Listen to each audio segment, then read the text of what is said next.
बानी पाकिस्तान तहरीक इंसाफ के एहतजाज की फाइनल कॉल में नाकामी के बाद इमरान खान ने अपने मुतालबात पर अमल ना होने की सूरत में सिविल नाफरमानी की कॉल दी थी।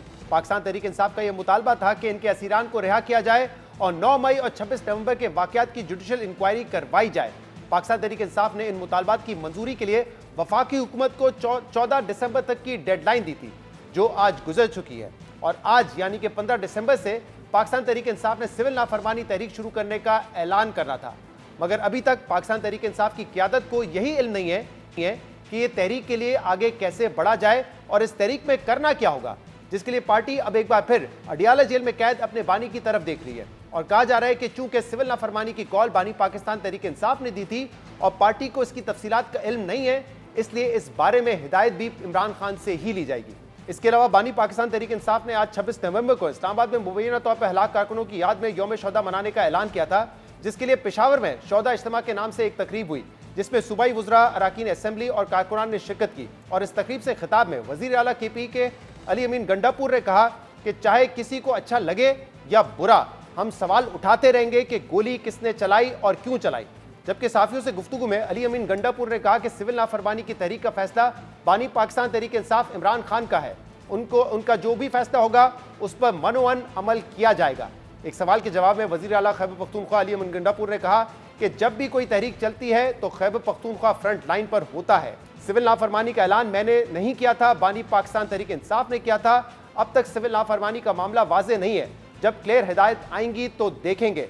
अब तक ये वाजे नहीं है कि सिविल नाफरमानी की तहरीक कैसे चलेगी, कितने मरहलों में चलेगी और इसका आगाज कैसे होगा।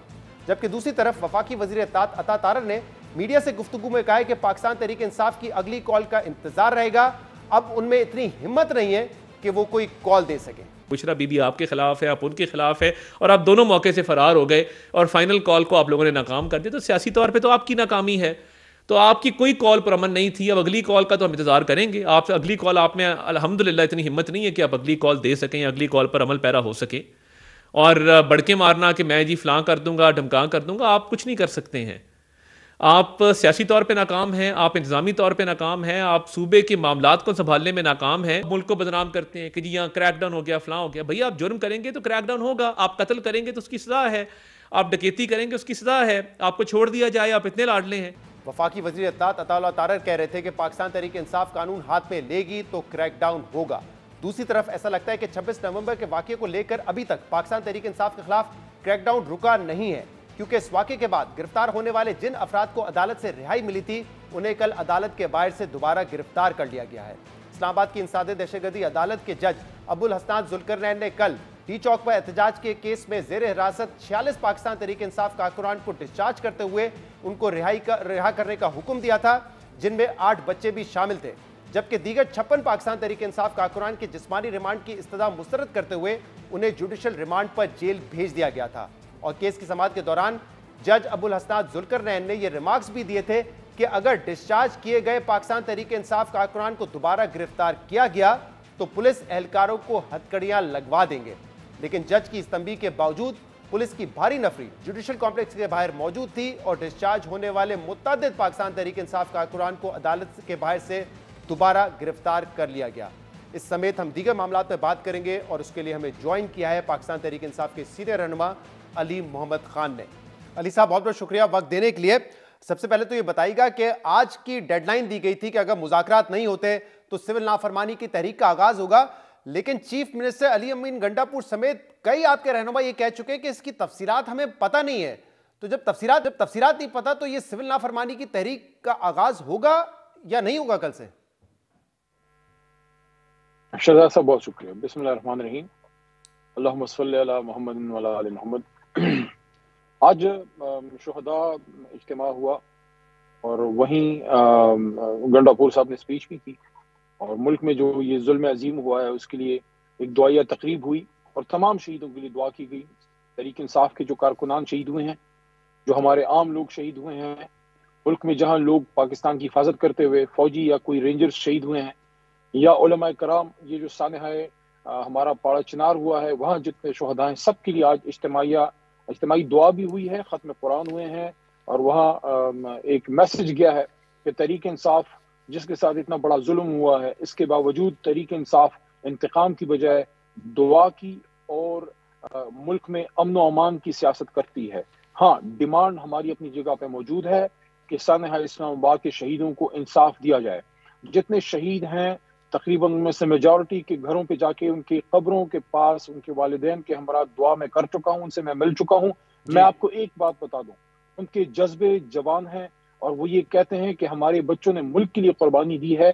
बल्कि मैं एक एग्जाम्पल आपको दूंगा, हमारे तंगी चारसदा एरिया है, वहां मेरा एक हम नाम नौजवान शहीद हुआ मोहम्मद अली, उसका छोटा भाई है सलमान।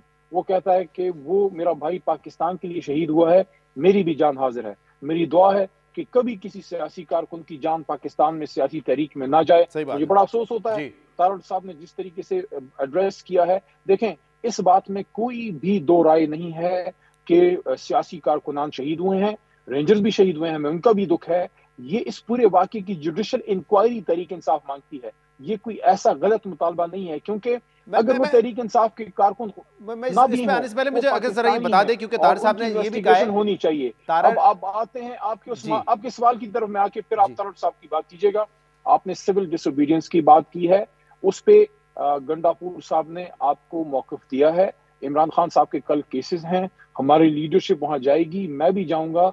मुझे 5-6 दफा उन्होंने रोका है, मुलाकात खान साहब से नहीं होने दी जेल इंतजामिया ने या किसी की ईमा पे, जो पता नहीं जेल इंतजामिया किससे मजबूर है, आप सबको पता है।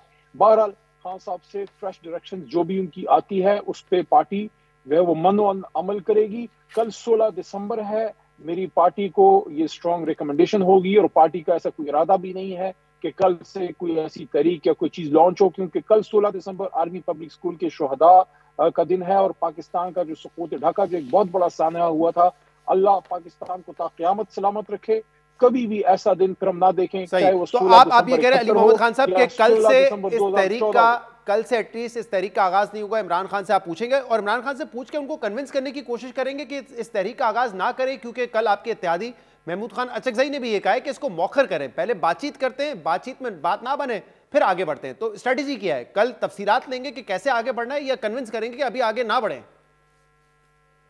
देखिए, वो तो खान साहब का फैसला है। अगर उन्होंने ओपिनियन मांगा तो पार्टी लीडरशिप देगी। अब क्या तहरीक की इब्तिदा उन्होंने कब करनी है वो खान साहब की टेक है, वो खान साहब का फैसला है कि वो कौन सी तारीख देते हैं या नहीं देते।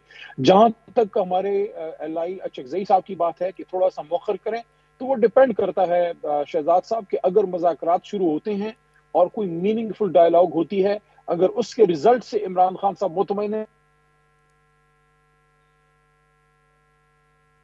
के बाद, मेरे नॉलेज में आपको भी शायद आप इस बात से मेरी इत्तेफाक करेंगे कि हुकूमत की तरफ से अभी तक कोई संजीदा पेशरफ्त नहीं है।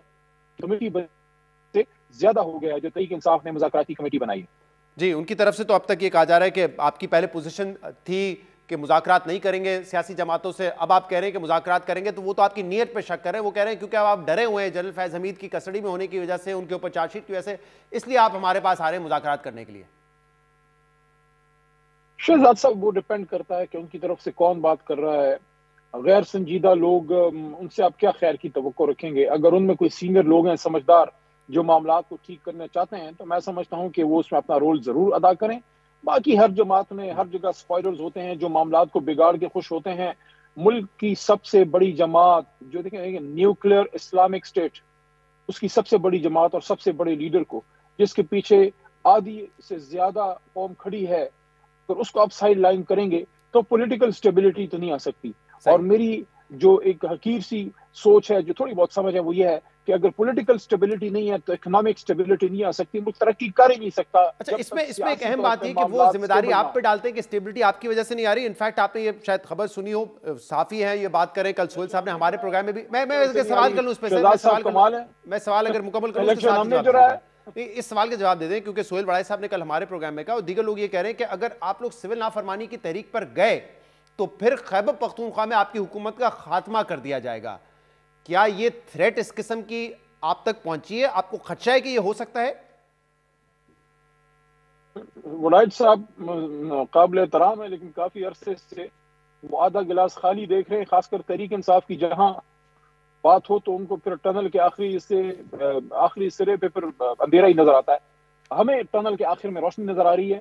हम एक एक मजबूत, एक ताकतवर, एक इस्लामी फलाही रियासत पाकिस्तान के नाम से नजर आ रही है। हमें होप है और ये होप हमें हमारा अल्लाह देता है, और ये उम्मीद हमें इमरान खान ने सिखाई है कि आपने उम्मीद नहीं हारनी, आखिरी बॉल तक लड़ना है। तो हम तो नाउम्मीद नहीं है, क्योंकि हमारे साथ कौम खड़ी है।